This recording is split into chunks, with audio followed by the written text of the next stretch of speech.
अस्सलाम वालेकुम स्टूडेंट्स, आज हम पेज नंबर 22 पर जुमले में खाली जगह पुर करना का बकिया हिस्सा पढ़ेंगे।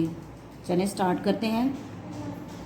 बाज़ जुमलों को कई तरह से पूरा किया जा सकता है, जैसे मैं बाज़ार से डैश लाया।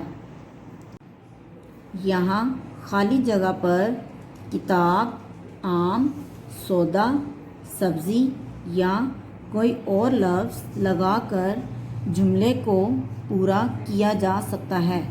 जी स्टूडेंट्स, इसमें से या इसके अलावा हम यहाँ पे कोई और भी लफ्ज़ लगाएंगे जिससे हमारा जुमला पूरा हो जाएगा।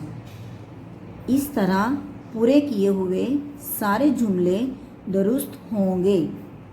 बाज़ जुमलों में खाली जगह पुर करने के लिए दो लफ्ज़ लिख दिए जाते हैं।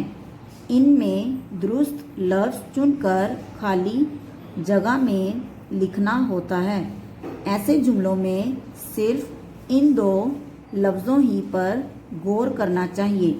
थोड़ा सा गौर करने से पता चल जाता है कि यहाँ कौन सा लफ्ज़ दुरुस्त रहेगा। जैसे डैश के दो सींग होते हैं, गधे, गाय।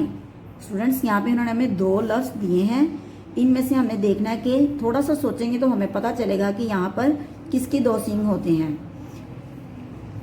थोड़ा सा सोचने से पता चल जाता है कि गधे का तो कोई सींग होता ही नहीं, इसलिए यहाँ दुरुस्त लफ्ज़ गाय ही होगा।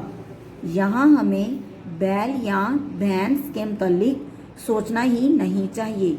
जी स्टूडेंट्स, क्योंकि उन्होंने हमें दो वर्ड्स दे दिए हैं, इसलिए हम इन्हीं के मुताबिक खाली जगह को पुर करेंगे, क्योंकि ये लफ्ज़ हमें दिए ही नहीं गए। आज के लिए इतना ही। अल्लाह हाफिज़।